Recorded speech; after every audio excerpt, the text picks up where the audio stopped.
Labas, šiandien kalbėsim apie tai, kaip skandalus užglaisto Apple, kodėl JAV avialinijos užkniso amerikiečių transporto departamentą ir kaip jiems tai atsirūgo. Aptarsim žinią, kad iš Lietuvos traukiasi didžiausia kriptovaliutų keitykla pasaulyje. Pasidžiaugsim už gerus automobilininkų rezultatus ir pažiūrėsim, kiek pinigų ištaškėte per šventes.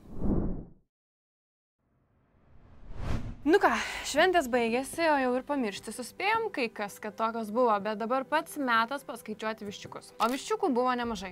Šventinio laikotarpio mažmeninės prekybos pardavimai internetu visame pasaulyje buvo wow kokie įspūdingi. Eilinis rekordas – vartotojai išleido $1,2 trilijonus. Vien amerikiečiai per šventes apsipirko už 282 milijardus. Analitikai skaičiuoja, kad smarkiai prie šio rekordo prisidėjo dirbtinis intelektas, mat būtent juo pagrįsti sprendimai pritraukė daugiau pirkėjų. Dirbtinio intelekto sprendimai ir pardavimo asistentai padėjo pritraukti pirkimų už $229 milijardus. Visgi prekybininkų pelnus gali apmažinti tai, kad 28% palyginti su ankstesniais metais išaugo ir grąžinimų skaičius. Grąžinta prekių už $122 milijardus. Ir ką tai rodo? Kad net ir prisitaupę pinigų galiausiai pasidavę kažkokį masinį psichozę, juos prataškom nebūtinai ten, kur reikia. Tada gailimės, prekes grąžinam, ieškom būdų, kaip atgauti pinigus. Kur problema, paklausit? Gali būti, kad tuos pinigus taupom tiesiog neatsakingai. Kur nors kojinėje ar stalčiui pasidėję. Ką reiškia, kai nepripažįsti kaltės, bet sutinki sumokėti pinigus tave kaltinantiems? JAV tai gana įprasta praktika. Ir jį vėl pasikartojo. Technologijų gigantė Apple pasiekė susitarimą byloje, kurioje virtualusis asistentas Siri buvo kaltinamas slapta įrašinėjęs vartotojų pokalbius. Susitarimas toks, kad Apple sumokės $95 milijonus. Tai reiškia, kad bendrovė išvengs ilgų teismo procesų ir potencialiai didesnių nuostolių. O jei sumokėjus tokią atrodo didelę sumą, kiekvienas ieškovas gyvenantis JAV ir naudojęs Siri palaikančius įrenginius 14-19 metais galės gauti iki $20 kompensacijos už įrenginį. Nu ir dar beveik $30 milijonų gaus advokatai. Žodžiu, Apple kaltės nepripažino, bet buvo kaltinama tuo, kad Siri aktyvuodavosi be frazės Hey Siri, įrašinėdavo pokalbius, o po to juos dar perdodavo ir trečiosiom šalims, reklamuotojams. Tai jau ne pirmas kartas, kai technologijų gigantė įsivelia į skandalus. Pavyzdžiui, neseniai Apple pradėjo išmokėti ir $500 milijardo dėl kaltinimų tyčia sulėtinus senesnius iPhone. O ar jūs esat pastebėję, kad Apple ne visai sąžiningai elgiasi su savo klientais? Ir ar galima viską tiesiog užglaistyti pinigais? Parašykit savo nuomonę komentaruose. Tokios korporacijos kaip Apple turi finansinius resursus problemoms pradanginti pinigais. Bet kai kalbam apie paprastus žmonės, tai problemos būtent ir prasideda tada, kai nesugebama atsakingai elgtis su savo finansais. Dėl nežinojimo, negebėjimo planuoti, finansinio raštingumo trūkumo. Ir čia nereikia gėdytis. Daug žmonių su tuo susiduria, dėl to noriu pakviesti į konsultaciją, kur pasikalbėsit apie jūsų asmeninius finansus. Kaip juos valdyti, ką galima pakeisti, kad būtų geriau, efektyviau ir kaip spręsti iškilusius iš video aprašyme rasi testą, jis padės nustatyti tavo finansinio raštingumo lygį, atlik jį, o tada registruokis ir į konsultaciją. Nerealistiškai tvarkaraščius dėliojusi JAV mažų kainų aviakompanija JetBlue už tai turės sumokėti net tokią ir mažą baudą. Pirmą kartą istorijoje JAV transporto departamentas skyrė baudą avialinijoms dėl vėluojančių skrydžių. Bauda $2 milijonai, iš kurių pusė bus skirta kaip kompensacijos keleiviams. Nustatyta, kad JetBlue ypatingai nesisekė su 4 skrydžių maršrutais šalies viduje, kurie per 17 mėnesių buvo atidėti bent 145 kartus. Aviakompanija buvo įspėta, bet skrydžiai toliau vėlavo. Tai čia turbūt gausi savotiška pamoka, kad jeigu sudarinėsi tvarkaraščius, kurių nesugebi vykdyti, gerokai gausi per nagus. Mat, transporto departamentas aiškiai pasakė, kad griežtai kovos su vėlavimais ir pažeidžiamomis keleivių teisėmis. Kaip sako anglakalbiai, enough is enough.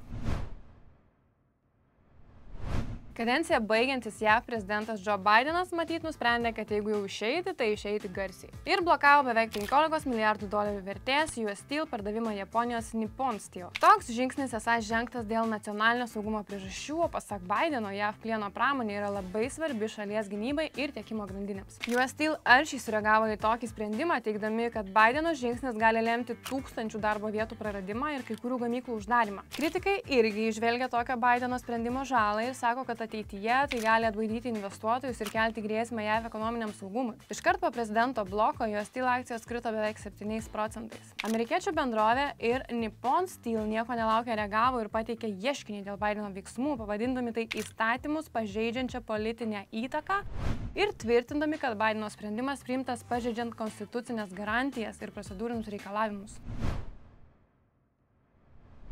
Iki šiol veikusi ir Lietuvoje, didžiausia pasaulyje kriptovaliuta Binance savo veiklą gali perkelti į Latviją. Apie tai pranešė Delfi, cituodami Latvijos dienraštį Dienos Business. Teigiama, kad Latvijoje įmonė jau pradėjo licenzijavimo procesą pagal naująjį ES reglamentą dėl kriptoturto rinkų. Maika, kuris įsigalios paskutinę šių metų dieną, reikalauja, kad kriptoturto paslaugų teikėjai būtų licenzijuoti ir atitiktų finansų įstaigų standartus. Latvija dėl tokio galimo Binance ateimo jau džiūgauja, o štai Lietuvoje yra ir niūrių nuotaikų. Pasak Crypto Economy Organization prezidento Mykolo Majausko, Binance pastraukimas iš Lietuvos reikštų didelį ekonominį praradimą. Jo teigimu, vien pernai Binance sumokėjo 25 milijonus eurų avansinio pelno mokesčio, o jos dukterinės įmonės vertė Lietuvoje siekia milijardą. Majauskas įsitikinęs, kad Binance praradimas būtų skaudesnis nei SEB būstinės perkelimas iš Lietuvos į Estiją. Binance visame pasaulyje turi per 240 milijonų vartotojų ir Lietuvoje yra tarp daugiausiai mokesčių sumokančių kompanijų. Jos pasitraukimas reikštų, kad bent jau šioje vietoje Lietuva ir taip didėjančią konkurencinę kovą fintech sektoriui pralaimėjo. Automobilių gamintojai atėję į 2025-uosius gali pasidžiaugti tuo, ką pavyko pasiekti pernai. Naujų mašinų pardavimai augo ir pasiekė geriausią rodiklį nuo 2019 metų. Parduota beveik 16 milijonų vienetų. Nors anksčiau kalbėta, kad automobilininkai susiduria su sunkumais elektromobilių rinkoje, skaičiai rodo ką kitą. Didieji JAV gamintojai, tokie kaip General Motors ir Ford, stebėjo ryškų augimą būtent elektrinių ir hibridinių automobilių segmente. General Motors pernai pardavė daugiau nei 2,7 milijonus mašinų, tai yra 4,3% daugiau nei 23-aisiais. O didžiausias šuolis fiksuotas būtent elektrinių mašinų segmente. Pardavimai išaugo 50%, tiesa sudaro tik apie 4% visų General Motors pardavimų. Ford pardavė apie 2 milijonus automobilių, šiek tiek daugiau nei pernai, o elektrinių ir hibridinių transporto priemonių parduota 38% daugiau. Tai sudarė apie 14% visų kompanijos pardavimų. Augimą fiksavo ir Toyota, Honda, Hyundai ir Kia.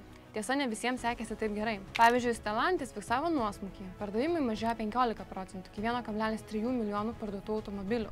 Tai blogiausias bendrovės rezultatas nuo 2010 metų.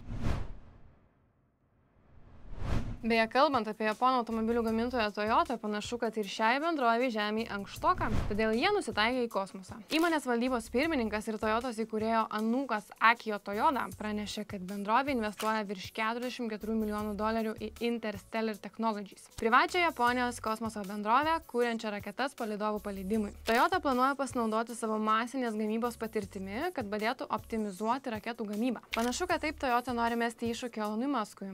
Pasak Akio Toyoda, žmonijos mobilumas neturi apsiriboti tik žeme ir tik viena automobilio kompanija.